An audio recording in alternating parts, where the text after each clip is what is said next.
Of anal canal के introduction और relationship of anal canal के बारे में बताऊंगा कि एनल कैनाल आप एनाटॉमी जान जाएंगे तो एमआरआई पढ़ना जान जाएंगे। क्या होता है एनल कैनाल की एनाटॉमी, आज मैं दोस्तों आपको बताऊंगा। सबसे पहले इंट्रोडक्शन की बात करूं, एनल कैनाल के इंट्रोडक्शन की देख रहे हैं। एनल कैनाल है जिसमें कि इंट्रोडक्शन सबसे पहले बता रहा हूँ।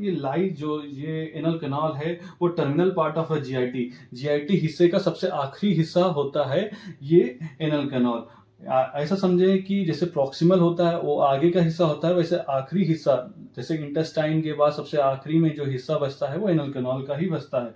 और साथ में below the level of pelvis diaphragm, ये below the level of pelvis diaphragm के नीचे होता है दोस्तों। और साथ साथ ये लाई करता है राइट और लेफ्ट इस्चियोएनल फोसा। ये देख रहे हैं, ये इधर वाला जो हिस्सा होता है इस्चियोएनल फोसा होता है, इधर वाला भी हिस्सा इस्चियोएनल फोसा होता है। अगर राइट की हिस्सा है तो राइट की तरफ हो गया, लेफ्ट, ये दोनों राइट और लेफ्ट इस्चियोएनल फोसा के बीच में प्रेजेंट होता है।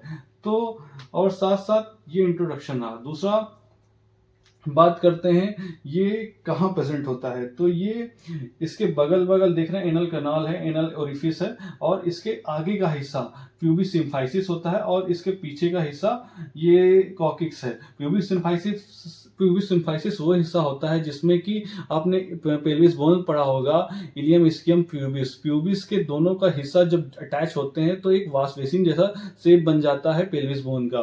तो ऊपर के हिस्से को प्यूबिस सिम्फाइसिस बोलते हैं और लास्ट वाले हिस्से को रीढ़ की मतलब आपकी बैकबोन की आपकी बैकबोन की लास्ट वाली जो हिस्सा होता है उसको कॉकिक्स बोलते हैं। सबसे आखिरी में लंबर होता है, फिर सैक्रम होता है, फिर कॉकिक्स होता है। तो आखिरी हिस्सा जो वर्टिब्रा की होती है वो कॉकिक्स, और इन दोनों का जो एरिया है, इन दोनों से मिला के जो ट्राइंगल बनता है वो प्यूबिस, जो ट्राइंगल जो बन रहा है उसको जो बोलते हैं पेरी एनल रीजन बोलते हैं। देखा होगा, सुना भी होगा कि पेरी एनल एब्सेस हो गया है, मलद्वार के आसपास पेरिनल एब्सेस हो गया है, तो यही हिस्सा होता है जिसको पेरिनल एब्सेस बोलते हैं।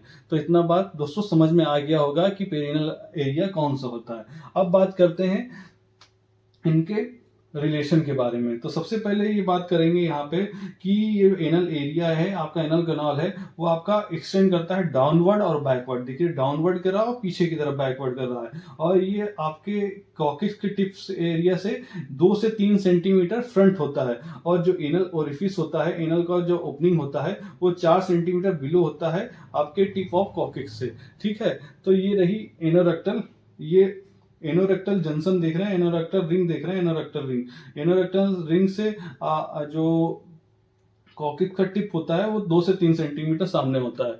तो ये रही जानकारी, और साथ साथ इसका रिलेशन ऑफ एनल कैनाल के बारे में बात करेंगे। तो एंटीरियर हिस्सा, मतलब अगर पेशेंट लेटा हुआ है लिथोटॉमिक पोजीशन तो आगे का हिस्सा, ऊपर वाले हिस्से पेट की तरफ का हिस्सा एंटीरियर हो जाएगा। अगर पेशेंट लेटा होगा मतलब सिर के बल लेटा हुआ होगा लिथोटॉमिक पोजीशन, पैर ऊपर करके, और पीछे वाला हिस्सा पोस्टीरियर हो जाएगा। तो इसको एक्सियल व्यू भी बोलते हैं। और इसका एंटीरियर हिस्से में अगर मेल है, इसको एंटीरियर हिस्से में अगर मेल है तो क्या होगा, तो मेम्ब्रेनस यूरेथ्रा होगा, बल्ब ऑफ पेनिस होगा। अगर नॉर्मल है, अगर इसी तरह आपका फीमेल है तो फीमेल में लोअर एंड ऑफ वाइजाइना। अगर इसके ऊपर क्या होगा, अगर फीमेल है तो वाइजाइना का लास्ट एंड होगा, लोअर एंड ऑफ वाइजाइना, और पेरिनल बॉडी होती है। ठीक है, और पोस्टीरियर हिस्सा मतलब पीछे के हिस्से में क्या होता है, पीछे के हिस्से में एनोकॉक्सियल लिगामेंट होता है और टिप ऑफ द कॉकिक्स, रीढ़ की हड्डी का आखिरी हिस्सा टिप ऑफ द कॉकिक्स कहते हैं।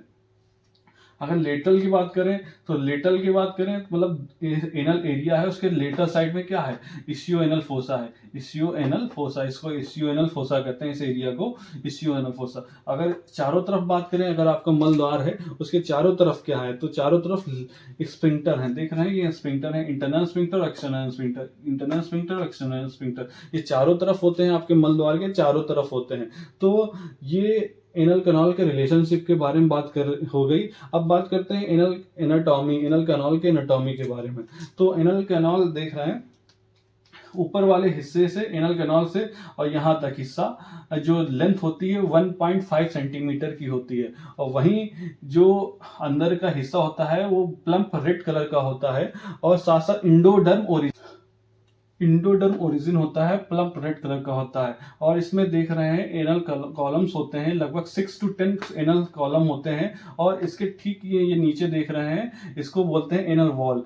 अगर इनका स्ट्रेट एक लाइन में मिला दिया जाए तो इसको डेंटेट लाइन बोलते हैं, डेंटेट लाइन बोलते हैं इसी को। तो मैं लिखे दे रहा हूँ, इस लाइन को पूरा मिला के डेंटेट लाइन बोलते हैं, डेंटेट लाइन। ठीक है।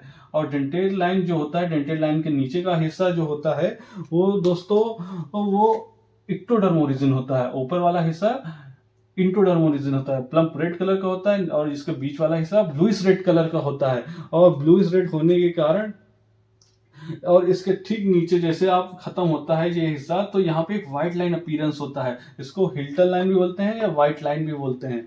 और ये व्हाइट लाइन से डेंटेड लाइन की जो दूरी होती है 1.5 सेंटीमीटर की होती है।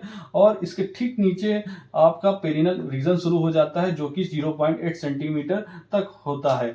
और अगर पूरी लेंथ की बात करें यहाँ से यहाँ तक इनल कैनाल की, तो 3.8 सेंटीमीटर की होती है। पर्सन टू पर्सन वैरी करता है। जब आप सर्जरी पे जाते हो तो पर व्यक्ति की जो साइज है वो डिफरेंट कर सकती है। और नीचे वाला जो पेरिनल एरिया है, पेरिनल रीजन है, वो दोस्तों उसमें ट्रू स्किन होता है, आपकी त्वचा की स्किन के समान कलर होता है। इसमें हेयर भी प्रेजेंट होते हैं, सीबेसिस ग्लैंड भी प्रेजेंट होती हैं, स्वेट्स ग्लैंड भी प्रेजेंट होती हैं।